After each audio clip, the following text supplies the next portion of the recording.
A big international trade dispute is hitting home on this farm in rural Saskatchewan. 1/3 of Bill Olley's crops are lentils. Olley says he could lose profit this year if a trade issue overseas isn't resolved. That's because India slapped tariffs on pulses. Over 30% on lentils, 40% on chickpeas, and 50% on peas. It just sends a ripple effect through the whole industry, and if India's doing this, who's going to do what next? So he's calling on Prime Minister Justin Trudeau for help. Well, we might consider changing what we grow, and electorally, you'd consider the way you'd vote next time if we're not going to get support from our politicians. And this is the black lentils.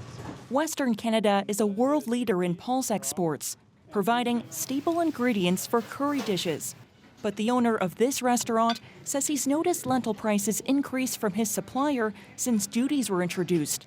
And he says he may have to pass the cost on to his customers. I hope Mr. Trudeau is in India and he really resolved this problem for the lentil. For me, what it affect on my business. We know he raised the issue with India's Prime Minister today, but so far that hasn't convinced the country to lift its import levies. This is something very significant and very concerning. So what I can say to the farmers looking at us, they can trust us that this is top on our agenda for all of us.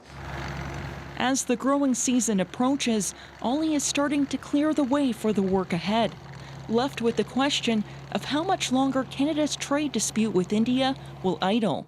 Olivia Stefanovic, CBC News, Rollo, Saskatchewan.